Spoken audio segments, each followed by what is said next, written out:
हवा है वो बेहद ही खराब श्रेणी में पहुंच चुकी है।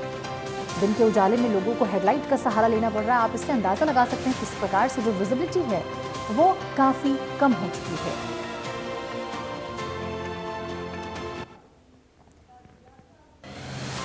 तो चलिए अब आपको ग्राफिक्स के जरिए समझाते हैं कि आपके शहर में AQI जो है वो कितना दर्ज किया गया है।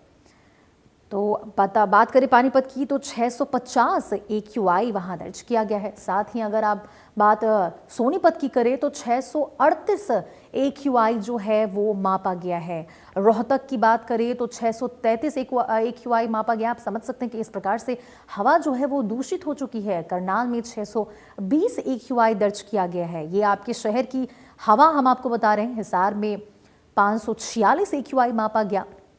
आपके शहर की हवा कितनी खराब हो चुकी है। फतेहाबाद की बात करें तो 491 AQI मापा गया है। वहीं जिंद की बात करें तो 485 AQI लेवल पहुंच चुका है। फरीदाबाद में 477 AQI का लेवल मापा गया। ये देखिए, ये हम आपको बता रहे हैं कि आपके शहर में जो हवा है वो कितनी ज़्यादा दूषित हो चुकी है। गुरुग्राम में 418 AQI मापा गया। वहीं सिरसा की बात करें तो 412 AQI लेवल मापा गया। इस प्रकार से ये जो प्रदूषण है उसका स्तर लगातार बढ़ता नजर आ रहा है, क्योंकि बहादुरगढ़ जो है वहां पर भी 412 AQI है और कुरुक्षेत्र में 376 AQI लेवल मापा गया है। भिवानी की बात करें तो 362 AQI लेवल है। तो ये ग्राफिक्स के जरिए हम आपको आपके शहर की हवा बता रहे हैं।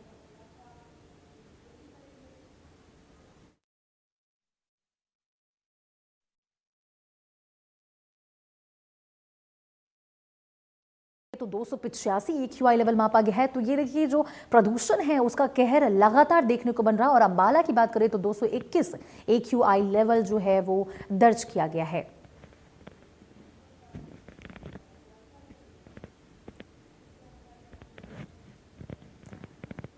और प्रदूषण को लेकर ही हमारे कई संवाददाता अलग अलग जिलों से जुड़े हुए हैं। सबसे पहले पलवल से ऋषि भारद्वाज के पास चलेंगे। तो ऋषि, ये पॉल्यूशन के कहर को लेकर हम हर दिन ये सेगमेंट चलाते हैं जहां देखते हैं कि प्रदूषण का सितम कहीं घुट ना जाए दम। तो ये कब खत्म होगा? आखिर कब तक लोगों को ये जहरीली हवा में सांस लेने को मजबूर होना पड़ेगा? जी, मैं बताना चाहूंगा जिस तरह से जी। लगातार एयर पोल्यूशन बढ़ता जा रहा है, इससे ये काफी चिंता का विषय है। क्योंकि जैसे ही अगर हमारी एयर पोल्यूशन हमारी जो सांस लेने में जो जहर होगा और तो उसको काफी हानिकारक होता है। और जो पलवल जिले का 280 के लगभग जो एयर पोल्यूशन मापा गया है, हमारा NCR के सटा हुआ पलवल जिला है।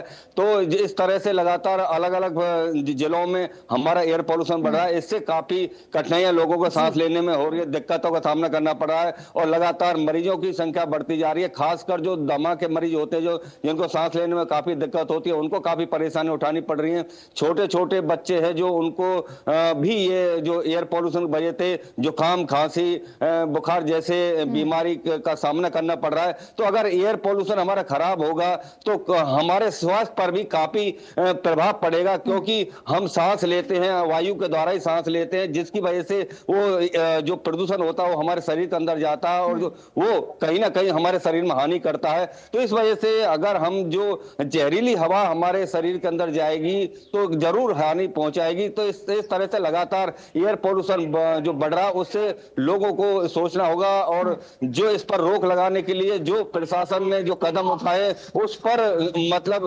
उनका पालन करना होगा। जिस तरह से किसानों द्वारा पराली जलाई गई, उनके मामले दर्ज किए गए और जो उद्योग हैं, और जो मैं आपको खासकर बताना चाहूंगा, इस समय मूंगफली का सीजन चल रहा है और जो भट्टियों का प्रयोग जिसमें किया जाता है, इस पर भी जिला प्रशासन को सोचना होगा।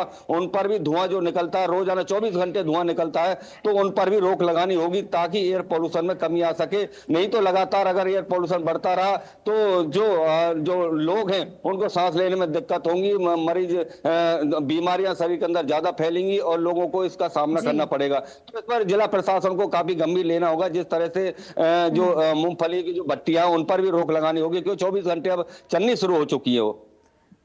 चलिए, राजेश जी हमारे साथ पानीपत से जुड़े हुए हैं। राजेश, भट्टियों पर रोक लगाना होगा, निर्माण कार्य पर रोक लगाना होगा, तो रोक लगाया क्यों नहीं जा रहा? और अगर लगाया गया है तो इसका असर देखने को क्यों नहीं मिल रहा?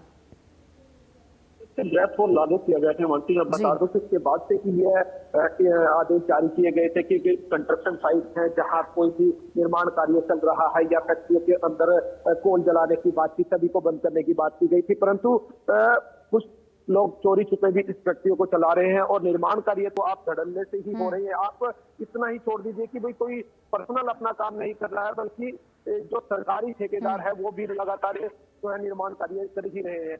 ऐसा नहीं है कि जो प्रशासन है वो धरातल पर काम जरूर कर रहा है। आपको अभी मैं 2 दिन पहले की बात बता दूं कि वायु गुणवत्ता आयोग द्वारा यहाँ 4 फैक्ट्रियों को सील किया गया था और उसके बाद मेरे 7 लगते जिले सोनीपत में भी 5 फैक्ट्रियों को सील किया गया था। अगर आज की बात करें तो सबसे ज्यादा हरियाणा के अंदर सबसे प्रदूषित शहर पानीपत देखा गया है, क्योंकि कल 3-4 जगह यहाँ आगजनी की बड़ी घटनाएं हुई जो अभी तक भी आग शांत नहीं है। उनके कारण भी, उनके धुएं से भी कुछ प्रदूषण का स्तर बढ़ा है। और मरीजों की बात कर ली जाए तो मरीजों की संख्या भी लगातार जो संख्या में इजाफा हो रहा है, क्योंकि धुआं कहीं ना कहीं जो प्रदूषित कण है वो कहीं ना कहीं सतह पर ही लटके होते हैं। वो जब तक बारिश नहीं होगी ये प्रदूषण का स्तर नहीं घटने वाला। जी, तो जब तक धरातल पर अधिकारियों के द्वारा नहीं ऋषि जी कोई कदम उठाया जाएगा, क्योंकि दावे तो कई किए जा रहे हैं सरकार के द्वारा, लेकिन समाधान होता कहाँ नजर आ रहा है? जमीनी स्तर पर तो समाधान कहाँ होता नजर आ रहा है? जी बिल्कुल, जिस तरह से जिला प्रशासन अपील करता है, निर्देश देता है, उनका पालन अभी अच्छी तरह से नहीं हो पा रहा है, जिसकी वजह से लगातार प्रदूषण बढ़ रहा है। और शहरों में हमने पहले भी दिखाया था कि शहरों के अंदर जो कूड़े के ढेरों में आग लगा दी जाती है, जो रात भर जलती रहती है। और उसके बाद अब ये जो मूंगफलियों का सीजन आया, हर जगह हर शहर में भट्टियां हैं और जो 24 घंटे मूंगफलियों को भूनती हैं, भट्टियों पर जो प्रदूषण है वो ज्यादा फैल रहा है। इस पर भी रोक लगानी होगी और जिला प्रशासन ने जब तक ठोस कदम नहीं उठाएगा, जहां पर भी ये भट्टियां चल रही है या कूड़े के ढेरों में आग लगाई जाती है, अगर इन पर सख्ती से रोक नहीं लगाई गई तो आने वाले दिनों में प्रदूषण और बढ़ सकता है। अगर जो हवा चलती है तो प्रदूषण में कमी आती है। लेकिन बहुत बहुत शुक्रिया ऋषि आपका। ठीक है, बहुत बहुत शुक्रिया ऋषि। राजेश जी, ये जो सरकार दावे कर रही है और अगर सरकार के द्वारा नियम कानून बनाए भी जा रहे हैं तो अगर अधिकारी उसको ज़मीनी स्तर पर उस कार्य को नहीं करते हैं तब तो सरकार भी उसमें कुछ नहीं कर सकती, क्योंकि सरकार ज़मीनी स्तर पर उतर कर हर दिन हर चीज़ तो नहीं देख सकती। अभी लोगों को भी जागरूक होना पड़ेगा और अधिकारियों को भी अपनी जिम्मेदारी समझनी होगी, तभी जाके इस प्रदूषण के कहर से बचा जा पाएगा। क्योंकि मैं बताऊं कि अगर यहाँ के लोकल प्रशासन अगर कुछ कर रहा होता तो 4 फैक्ट्रियां केंद्रीय जो प्रशासन की आके यहाँ सील ना करती। केंद्रीय प्रशासन की जो फ्लाइंग टीम थी उसने यहाँ आके कार्रवाई की। उन्होंने जो काला धुआं उगलने वाली फैक्ट्रियां थी उनको सील किया, 7 लगते जिलों में किया, परंतु यहाँ का जो हमारा स्थानीय प्रशासन है उसने अभी तक कोई ऐसा कदम नहीं उठाया। अगर मैं आपको ग्राउंड पर चलकर दिखाने लगूं तो आप दिन भर इनकी गलतियां और खामियां गिनते गिनते थक जाएंगे। इनकी तरफ से अभी तक धरातल पर उतरकर कोई कार्य नहीं किया गया था। इक्का दुक्का दिनों 2-3 दिनों लगातार इन्होंने छिड़काव जरूर किया, पर अब तो वो छिड़काव करना भी बंद कर दिया है। पोल्यूशन सबसे ज्यादा पानीपत में, 4000 इंडस्ट्रियां यहाँ रनिंग में रहती है और सभी को हिदायत दी गई है कि बायोफ्यूल पे इन इंडस्ट्रियों को चलाएं, पर फिर भी ये लोग कोल पर ही इंडस्ट्रियों को चलाते हैं। कोल से निकलने वाला धुआं जो जनजीवन के लिए बहुत ही हानिकारक होता है, वो इस धुएं से जो है सबसे ज्यादा प्रदूषण होता है। यही वो फैक्ट्री के मालिक यूज कर रहे हैं और प्रशासन मुख्य दर्शक बना रहता है और बाहर की टीम आकर यहाँ छापेमारी करती है, फ्लाइंग टीम आकर यहाँ छापेमारी करती है, तब यहाँ कोई कार्रवाई की जाती है। ठीक है राजेश, आप बने रहिए हमारे साथ। तो प्रदूषण का जो कहर है वो लगातार देखने को मिल रहा, जो लोग हैं उन्हें विभिन्न प्रकार की जो समस्याएं हैं उनका सामना करना पड़ रहा, सांस लेने में दिक्कत हो रही, खांसी जुकाम बढ़ते जा रहे हैं और जो दमा के मरीज हैं उनको तो काफ़ी ज़्यादा परेशानी हो रही है। तो ये जो मरीज हैं इनकी संख्या लगातार अस्पतालों में बढ़ती नजर आ रही है। अब ये जो प्रदूषण है उसको लेकर सरकार दावे तो कई कर रही है, लेकिन क्या समाधान निकल कर आ रहा है, सबसे बड़ा सवाल जो है वो ये बनता है। चलिए, भिवानी से हमारे साथ जॉनी जुड़ चुके हैं। जॉनी, प्रदूषण का जो सितम है, कहीं लोगों के इसमें दम ना घुट जाए, यही सवाल है, क्योंकि दावों के बावजूद अगर इस प्रकार प्रदूषण का स्तर दिन ब दिन बढ़ता ही जा रहा है तो कहाँ है समाधान, क्या देखने को मिल रहा?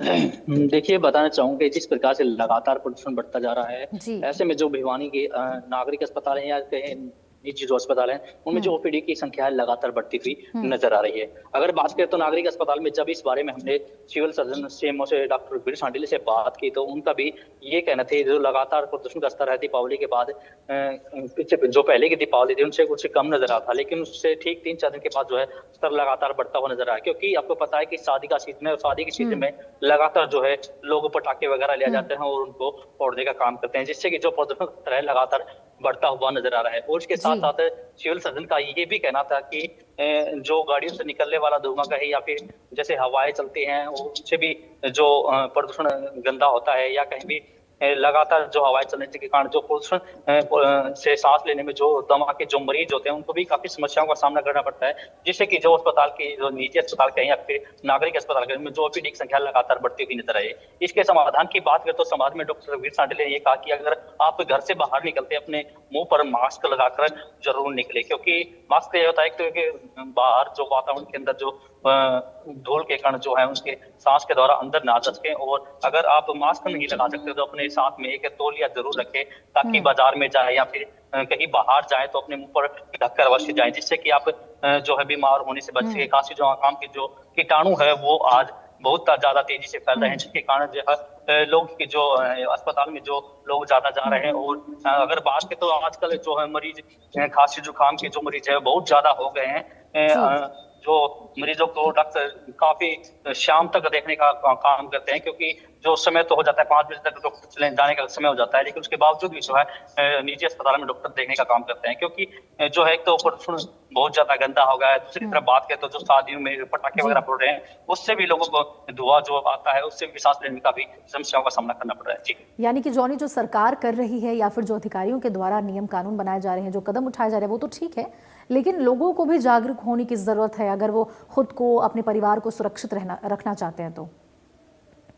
बिल्कुल बताना चाहूंगा कि जिस प्रकार से देखिए लगातार जो प्रदूषण लगातार जो है कि पहले तो भिवानी में 220 के आसपास था, लेकिन अब बात करें तो जो है 250 से पार जा चुका है। इससे भी लोगों को सावधानियां बरतने की बहुत ज्यादा जरूरत है, क्योंकि अगर आप कहीं बाहर से आते तो सबसे पहले क्या करें कि अपने हाथ धोकर गर्म पानी पिए, क्योंकि आज ठंडा पानी पीते हैं तो उससे भी जो है बीमारी ज्यादा बढ़ रही है। क्योंकि आजकल आपको पता है कि मैंने पिछले दिनों दिखाया था कि भिवानी के जो विधायक है उसके गली में जो है पानी बिल्कुल गंदा रहा है, पानी से भी जो है लोग बीमार पड़ रहे हैं। और साथ में अगर प्रदूषण की बात करें, प्रदूषण से भी लोग बहुत ज्यादा बीमार पड़ रहे हैं। तो ऐसे में कहा जा सकता है कि लोगों को भी बहुत सावधानी बरतने की बहुत ज्यादा आवश्यकता है। जी राजेश जी, ये बताइए कि क्या डॉक्टरों की ओर से कोई और भी गंभीर जो बीमारियां हैं या फिर समस्याएं लोगों को देखने को मिलेगी, ऐसी कोई पुष्टि की गई? क्योंकि खांसी जुकाम और जो दमा के मरीज हैं या फिर सांस लेने में दिक्कत ये तो है ही, इसके अलावा भी क्या जैसे बढ़ते प्रदूषण के साथ कोई और बीमारियां भी बढ़ सकती हैं? देखिए मंत्री, मैं बात करूँ तो हमारे पानीपत की हम एक इंडस्ट्री में घिरे हुए हैं। और एक तरफ हमारे बड़ी नेशनल फर्टिलाइजर लिमिटेड है जहां हमारे यूरिया बनाने का काम होता है, एक तरफ थर्मल है, तीसरी तरफ रिफाइनरी है। और थर्मल के आसपास के क्षेत्रों में वैसे ही पोल्यूशन ज्यादा होता है। और इसके साथ साथ अगर इस पोल्यूशन का बढ़ना है तो कहीं ना कहीं चर्म रोगियों की संख्या को भी इजाफा होगा। और अगर बात करें तो हम 2 दिन पहले की बात करें तो लगभग 250 के करीब चर्म रोगियों की ओपीडी हुई थी। और यहाँ मैं आपको बड़ी बात बता दूं, नागरिक अस्पताल में चर्म रोग विशेषज्ञ का भी ना होना एक बड़ी बात है, और साथ ही मरीजों की संख्या बढ़ना भी बड़ी बात है, क्योंकि प्रदूषण इन मरीजों की संख्या में इजाफा जरूर करता है, चाहे वो सांस के रोगी हो या चर्म के रोगी हो। पर हमारी तरफ से जो आप देख सकते हैं कि मैं नेशनल 44 पर हूँ, नेशनल हाईवे 44 हूँ, यहाँ कितना अगर कोहरे की चादर आप देख सकते हैं कितना कोहरा है। पर यहाँ इस नेशनल हाईवे पर भी प्रशासन की तरफ से कोई भी वाटर कैनन हो या एंटी स्मोक गन से कुछ भी छिड़काव कभी नहीं किया गया, क्योंकि प्रशासन को धरातल पर उतरने की जरूरत है। धरातल पर उतरकर अधिकारी देखते नहीं है, बाहर की टीम आएगी कार्य करेगी, पर ये नहीं। जी बिल्कुल राजेश, प्रशासन को धरातल पर उतरकर देखने की और समझने की ज़रूरत है, क्योंकि देखिए अभी तो प्रदूषण की वजह से ये धुंध का एक काला चादर जो है वो आसमान में चढ़ा हुआ है। अभी तो ठंड अपनी पूरी तरह से ठंड का सितम देखने को मिला ही नहीं है, तब तो और भी जो ये कुंभ जैसा जो आसमान में और भी ज़्यादा चादर इसकी चढ़ जाएगी, तब तो और भी जैसे सड़क दुर्घटनाएं या फिर ऐसी चीज़ें देखने को मिलती है वो और भी इजाफा इसमें हो जाएगा। अगर प्रदूषण कंट्रोल में हो जाता तो कम से कम एक सिर्फ ठंड वाला चीज़ बना रहता, लेकिन अब तो प्रदूषण और ऊपर से ठंड, इन दोनों का जो एक चादर आसमान में कुंभ की तरह चढ़ी रहेगी, तो इससे तो और भी परेशानियां बढ़ती नजर आएंगी। पॉल्यूशन जब ये दोनों मिलते हैं तो एक बड़ी बीमारी को जन्म देते हैं, क्योंकि बिल्कुल। जैसे जैसे एक तो आपको ठंड की वजह से परेशानी और आपको दूसरा प्रदूषण की वजह से परेशानी। हमारी जो है ये सांस रोग विशेषज्ञ से बात हुई थी, उन्होंने कहा था कि जैसे जैसे ये कोहरा और धुंध का कोहरे और प्रदूषण का मिलन होगा तो ये जी। अपने आप में एक बड़ा ही खतरनाक साबित हो सकता है, क्योंकि जब कोल्ड होगा इंसान को तो वो ज्यादा इनहेल करता है और बिल्कुल। उसके अंदर जैसे ही ये प्रदूषण का जो वायु खराब है उसके अंदर गंदे कण है वो अंदर जाएंगे तो बड़ी बीमारियां भी हो सकती है। जॉनी, ये बताइए कि आपके आसपास का वातावरण कैसा देखने को मिल रहा है, अभी विजिबिलिटी कैसी है? जी बिल्कुल बताना चाहूंगा कि देखिए मेरे पीछे का आपको वातावरण देख पा रहा हूँ कि आपको काली काली धुंध दिखाई दे रही होगी। ये जी। उन्हीं पटाखों वाले चिंता जो कि शादी ब्याहों में बजते हैं, क्योंकि आप चारों तरफ, मैं आपको एक बार घुमा के दिखा देना चाहता हूँ। अगर बात करें तो जो एक बार चारों तरफ देख पाएंगे कि जिस प्रकार से जो है चारों तरफ काले रंग की जो है परत आपको देखने को मिल रही होगी। ये सुबह सुबह का मौसम है और सुबह सुबह के मौसम के अंदर ही अगर इस प्रकार के बादल आपको या कहीं धुंध जो या एक काली परत सी आपको नजर आ रही है, तो ऐसे में कहा जा सकता है कि जो वातावरण का स्तर है काफी ज्यादा खराब है। तो इस ऐसे में एक गंभीर समस्या पैदा होती है कि लोगों को किस प्रकार से इस समस्या से बचा जा सके, और लोगों को भी इसके बारे में बिल्कुल ध्यान रखना होगा, क्योंकि जो आज AQI का जो स्तर है वो 250 डिग्री सेल्सियस से पार जा चुका है। अगर इसे रोकना है तो आसपास में जो वातावरण है आप पटाखे वगैरह ना जलाएं और जितना ज्यादा उसके पेड़ पौधे लगाएं, क्योंकि आपको पता है कि पुराने समय में लोग ज्यादा पेड़ पौधे लगाते थे जिससे कि सांस लेने में लोगों को काफी आसानी रहती थी। लेकिन आज क्या करते हैं लोग, पेड़ वगैरह ज्यादा काट रहे हैं और पेड़ लगा तो नहीं रहे हैं, फॉर्मेलिटी के तौर पे एक दो पौधा लगाते हैं उससे, लेकिन वो जी। पौधा भी जल जाता है क्योंकि आपको पता है कि जब तक पेड़ पौधे को अच्छी तरह से तैयार नहीं किया जाता, बड़ा नहीं हो जाता, तब तक उसके अंदर पानी वगैरह डालने